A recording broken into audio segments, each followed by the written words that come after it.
এই নওশাদ সিদ্দিকী তোমায় জানাই স্বাগত। স্বাগতম স্বাগতম। এই নওশাদ সিদ্দিকীর চিন্তাধারা দিকে দিকে ছড়িয়ে দিন, ছড়িয়ে দিন, ছড়িয়ে দিন। এই অপশাসনকারী তৃণমূল দুরাট দুরাট দুরাট, এই ফ্যাসিবাদী বিজেপি দুরাট দুরাট দুরাট। এই গরিব মানুষের চিন্তাধারা দিকে দিকে ছড়িয়ে দিন, ছড়িয়ে দিন, ছড়িয়ে দিন। এই আমাদের ভাইজান, জিন্দাবাদ আমাদের ভাইজান, ভাইজান ভাইজান। এই সর্বত্র জয়নগর লোকসভা কেন্দ্রে খাম চিহ্নে ভোট দিন। ভোট দিন, ভোট দিন। এই নওশাদ সিদ্দিকী তোমায় জানাই স্বাগতম। স্বাগতম স্বাগতম। এই ভাইজান তোমার জানাই স্বাগতম। স্বাগতম স্বাগতম। আমার জান তোমার জান, ভাইজান ভাইজান। এই আমার জান তোমার জান। ভাইজান ভাইজান। এই বেকার আইএসএফ লড়ছে, লড়ছে, লড়বে। আইএসএফ আইএসএফ আইএসএফ জিন্দাবাদ, জিন্দাবাদ জিন্দাবাদ। নওশাদ সিদ্দিকী জিন্দাবাদ, জিন্দাবাদ জিন্দাবাদ। মেঘনাদ হালদার জিন্দাবাদ। জিন্দাবাদ জিন্দাবাদ। এই আইএসএফ এর চিন্তাধারা দিকে দিকে ছড়িয়ে দিন, ছড়িয়ে দিন, ছড়িয়ে দিন। এই মা বোনেদের বুঝিয়ে দিন। আইএসএফ এ ভোট দিন। এই নওশাদ সিদ্দিকী তোমায় জানাই স্বাগতম। স্বাগতম স্বাগতম। ভাইজান জিন্দাবাদ, জিন্দাবাদ জিন্দাবাদ। আমার জান তোমার জান, ভাইজান জিন্দাবাদ। আমার জান তোমার জান, ভাইজান ভাইজান। ভাইজান জিন্দাবাদ, জিন্দাবাদ জিন্দাবাদ। নওশাদ সিদ্দিকী জিন্দাবাদ। জিন্দাবাদ জিন্দাবাদ। ভাইজান ওয়েলকাম। পয়লা জুন আসতে দিন, খাম চিহ্নে ভোট দিন। মা বোনেদের বুঝিয়ে দিন। খাম চিহ্নে ভোট দিন। আরে ভোট ভোট সব ভোট ভোট ভোট। ভোট দেবেন কোনখানে? খাম চিহ্নে মাঝখানে। পয়লা জুন আসতে দিন, খাম চিহ্নে ভোট দিন। বাংলার আইকন ইনকলাব ইনকলাব ইনকলাব জিন্দাবাদ। জিন্দাবাদ জিন্দাবাদ। জিন্দাবাদ জিন্দাবাদ। দেখতে ভালো লাগবে। ওই মাথায় যারা আছে মায়েদের, মায়েরা যেখানে আছে ওর উল্টো দিক থেকে সাইডে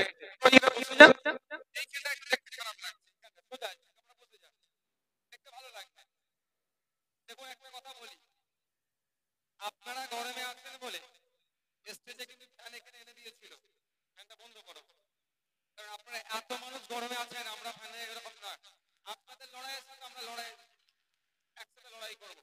সুতরাং আমরা যেগুলো বলছি আপনারা একটু শুনতে হবে, কি বলছি একটু মনোযোগ সহকারে আপনারা শুনবেন। তাই প্রথম অনুরোধ হচ্ছে আপনারা একটু বসে গেলে পেছন দিকে আপনারা যারা আছেন তারাও দেখতে পাচ্ছেন না, তাদের অসুবিধা হচ্ছে।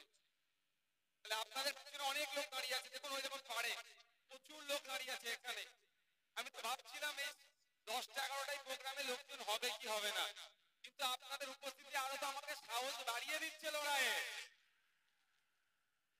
আরো আরো বেশি করে লড়াই করতে পারবো আপনাদের জন্য। ধন্যবাদ।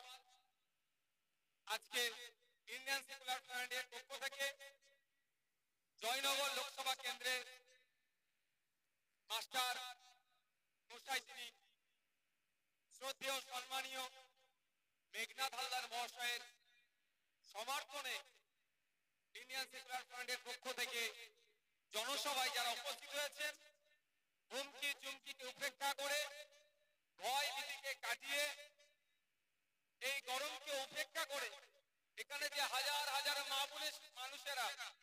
বোনেরা এভাবে স্বতঃস্ফূর্ত ভাবে উপস্থিত হয়েছেন, প্রত্যেককে আমাদের পার্টির পক্ষ থেকে আন্তরিক অভিনন্দন, ধন্যবাদ এবং শুভেচ্ছা জানাই। আরো ধন্যবাদ জানাবো এই এলাকার কমিটিকে, যাদের প্রচেষ্টায় আজকে এই সমাবেশ করেছেন। ধন্যবাদ জানাবো রাজ্য কমিটির নেতৃত্ব এবং জেলা কমিটির যে সমস্ত নেতৃত্ব, ব্লক এবং অঞ্চল কমিটির নেতৃত্বদেরকে। ধন্যবাদ জানাবো প্রশাসনের বন্ধুদেরকেও, যাদের সহযোগিতাতে এই প্রোগ্রাম সুষ্ঠুভাবে সম্পূর্ণ হতে চলেছে। ভাই প্রচন্ড গরম, কয়েকটা কথা বলবো, কয়েকটা কথা বলে আপনাদের এখান থেকে বিদায় নেব। সর্বপ্রথম বলি, আমার কাছে যে তথ্য এসেছে বা আমরা তথ্য যতটুকু জোগাড় করতে পেরেছি, আমাদের মেঘনাদ মাস্টার মহাশয়, আমাদের প্রশান্ত দা, আমাদের মালিক ভাই, আমাদের শাহাবুদ্দিন সিরাজি, শহীদুল মাস্টার সহ আমাদের নেতৃত্বরা এই অল্প কিছুদিনের মধ্যেই প্রায় লক্ষাধিক মানুষের কাছে পৌঁছে গিয়েছে, যে লক্ষাধিক ভোট অলরেডি আমাদের কাছে চলে এসেছে। প্রায় এখন পর্যন্ত লক্ষাধিক ভোট আমাদের কাছে চলে এসেছে। আজকে আপনারা যারা উপস্থিত হয়েছেন সবাই কি ভোটার হিসাবে থাকবেন না পার্টির একজন দায়িত্বশীল কর্মী হয়ে উঠবেন? আমি জানতে চাইছি আপনাদের কাছে, একটু জোরে বলুন। মায়েরা, পার্টির দায়িত্বশীল কর্মী আপনাদের হয়ে উঠতে হবে। তো যারা পার্টির কর্মী হিসাবে ভূমিকা পালন করতেন, আজকে অনেকজন ভোটার হিসাবে এসেছেন, আইএসএফ এর সমর্থক হিসাবে এসেছেন, ভাইজানের ভালোবাসা হিসাবে ভালোবাসেন, ওই জন্য এসেছেন।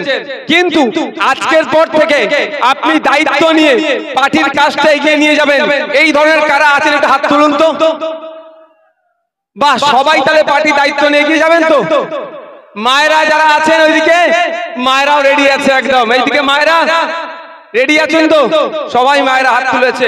তাহলে আমাদের কাজ কি? আজকে আপনাদেরকে আমি একটা কাজ দেব, সেই কাজটা করবেন। আপনারা করবেন। আপনারা যারা হাজার হাজার মানুষ এই গরমকে উপেক্ষা করে, মা বোন থেকে শুরু করে বিভিন্ন ধর্মের বর্ণের জাতের মানুষেরা উপস্থিত হয়েছেন কেন?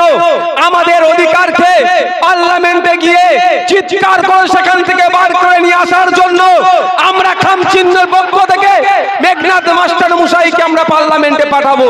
সেই যন্ত্রণা তো নাকি ভাই? আজকে এখানে বিজেপি তৃণমূল যদি প্রোগ্রাম করতো, হয়তো বিরিয়ানির প্যাকেট গাড়ি ভাড়া দিয়ে আপনাদের নিয়ে আসতো, কিন্তু আমরা বিরিয়ানির প্যাকেটও দিতে পারিনি, গাড়ি খরচও দিতে পারিনি।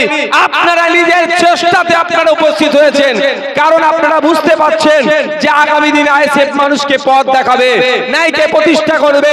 পার্লামেন্টের মধ্যে গিয়ে এই জয়নগর লোকসভা কেন্দ্রের যে সমস্যাগুলো আছে সেইগুলো বলিষ্ঠ কণ্ঠে বলবে এবং সমাধানের জন্য স্পিকার স্যারের মাধ্যমে যেই প্রধানমন্ত্রী হোক না কেন, যেই ডিপার্টমেন্টাল মিনিস্টার হোক না কেন, সেখান থেকে ছিনিয়ে নিয়ে এসে জয়নগরবাসীর জন্য করবে। সেই লক্ষ্যে এসেছেন তো ভাই। তাই আপনাদের একটা দায়িত্ব নিতে হবে। এখানে যারা এসেছেন হাজার হাজার মানুষ, কম করে 10 জনকে আপনাদের বুঝাতে হবে। 10টা ভোট খামচিহ্নে আগামী জুন মাসের 1 তারিখে যাতে খামচিহ্নে দেয়, সেই দায়িত্ব আপনাদেরকে তুলে নিতে হবে। পারবেন? পারবেন? আপনারা এখানে কম করে 5-7 হাজার মানুষ আছেন। কম করে যদি 5-7 হাজার মানুষ 10 জন করে দায়িত্ব নেন, তাহলে কত হাজার মানুষ ভোটটা আমাদের দিকে এমনি চলে আসবে আপনাদের মাধ্যমে। কম করে 50 থেকে 70 হাজার ভোট, তাই তো নাকি? তাহলে আপনাদের দায়িত্ব নিলে আপনারা এতটা ভোট ট্রান্সফার করতে পারবেন। আপনাদের কিভাবে কাজ করবেন একটা আমি গল্প নয়, বাস্তব কথা শোনাচ্ছি। আমি কোন একটা এয়ারপোর্ট থেকে এক জায়গায় গাড়ি করে, ক্যাবে ওই ওলা টোলা হয় না, যেমন অনেক ব্র্যান্ডের গাড়ি আছে, ওই ধরনের একটা ক্যাব বুক করে আমি একটু আজমির শরীফ যাচ্ছিলাম। তো আজমির শরীফ যেতে যেতে গাড়ির ড্রাইভারটা, তো আমি মাস্ক পরেছিলাম, কারণ এখন সব জায়গায় আপনাদের দোয়া আশীর্বাদে সব জায়গায় গেলে এখন সেলফির ভিড় হয়ে যায়। আর এটা দেখে অনেক নেতাদের আবার রাগ হচ্ছে, ভাই আমি কি করতে পারি? আমার ভালোবাসার মানুষ আমাকে যে ছবি তুলতে চায়। এই আসছিলাম, এত জোর বাইক চালিয়ে 2 ভাই এসেছে যে ভাইজান আপনার সাথে একটু হাত মিলাবো। তারপরে এক টোটোওয়ালা সে তো আমার গাড়িতে ধাক্কাই মেরে দিত, ভালোবেসে এত জোর এসেছে ছবি তুলবে। তো এইটা ভালোবাসা, এটা টাকা দিয়ে ভাই তাকে নেনি। এই ভালোবাসার জন্য যদি কোনো নেতা কে 60 বছর রাজনীতি করছে, কে 40 বছর করছে, তার সাথে না তুললে কারো গোসা হলে আমি কি করতে পারি ভাই? দেখ আমি মাস্ক পরেছিলাম যাতে আমাকে না চিনতে পারে কেউ। আমি যেতে যেতে গাড়িতে বসেছি, উনি গল্প শুরু করলেন, কথা বলছেন, আমিও তার সাথে সাথ দিচ্ছিলাম। রাজস্থানে সরকার পরিবর্তন হয়েছে, বিজেপি সরকার এসেছে। জিজ্ঞাসা করতে করতে তিনার ক্ষোভটা উগড়াচ্ছিলেন। বললেন ইনার কথা অনুযায়ী, যেটা আমি বুঝতে পারলাম, উনি বিজেপির বিরোধিতা করছিলেন। আমার সন্দেহ হলো কি ব্যাপার। আমি ওনার নামটা জিজ্ঞাসা করলাম প্রথমে, এই কোন ধর্মের মানুষ, মুসলিম নাকি এত বিজেপি বিরোধিতা করছে? তবে একটু আপনাদের বলে রাখি, শুধুমাত্র বিজেপি মুসলমানদের ক্ষতি করেনি, বিজেপি আমাদের ক্ষতি করছে। আমরা নাগরিক ভারতীয়, আমাদের সকলের ক্ষতি করছে। এই তখন ডান দিকে আমার সনাতনী হিন্দু ধর্মের ভাইরা বসবাস করে। জিজ্ঞাসা করুন তো, নিত্য প্রয়োজনীয় জিনিস উনি যে দামে কিনছেন, আর নওশাদ সিদ্দিকী মুসলিম ধর্মের অনুসারী তার থেকে বেশি দামে কিনছেন, এক দামে, একই দামে কিনছে। কিন্তু বিজেপি ওনাকে বাঁচাতে এসেছিল 2014 আগে, ঠিক 2011 আগে মুসলমানকে তৃণমূল যেভাবে বাঁচাতে এসেছিল। কিন্তু দিনের শেষে কি দেখছি, না মুসলমান বাঁচছে না হিন্দু বাঁচছে, আমরা নাগরিক মরছি, আর নেতারা এসি গাড়িতে চড়ছে। তো যে কথায় আসি, তো উনি বিজেপির বিরোধিতা করছিলেন, নামটা জিজ্ঞাসা করলাম, অমুসলিম নাম, আপনার সম্ভবত রাজপুত সমাজের তিনি মানুষ। তো উনি অনেক কথা বললেন, আমি ওনাকে জিজ্ঞাসা করলাম আপনার বিজেপির উপর এত রাগ কেন? আমি কিন্তু আমার পরিচয় দিইনি, আমার নাম কিছুই বলিনি, মাস্ক ঢাকা, যে দাঁড়িয়ে দেখে ধরতে পারবে মুসলিম ছেলে। এখন নন মুসলিম ভাইরা বড় বড় দাঁড়িয়ে স্টাইলে এখন হয়ে গেছে। তো রবি ঠাকুরেরও বড় দাঁড়িয়ে ছিলেন।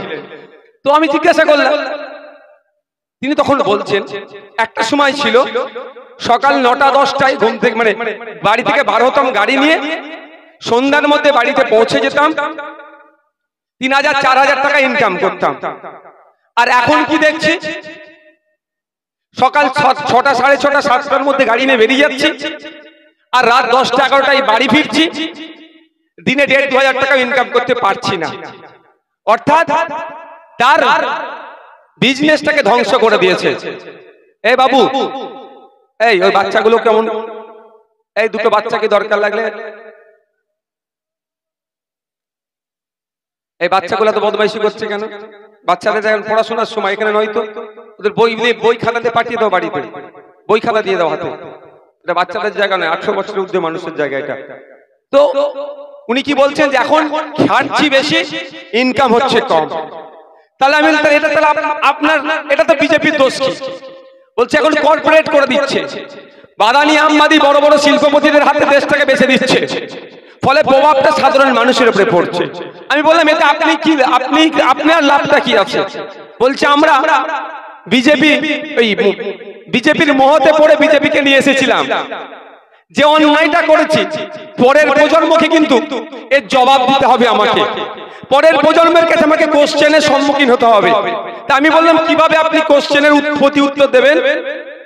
বলছে আমি ক্যাব ড্রাইভার, আমি যদি 10টা লোককে বিজেপির বিরুদ্ধে বলে বিজেপির ভোট যদি মাইনাস করতে পারি, আমি আমার পরিবারের জনকে বা আমার আপন জনকে বা আগামী প্রজন্মকে বলতে পারবো আমি গাড়ির ড্রাইভার হয়েও আমি এই বিজেপির নোংরা বিভাজনের রাজনীতি, কর্পোরেটদের হাত থেকে মানুষকে 10টা ভোটও মাইনাস করতে পেরেছি।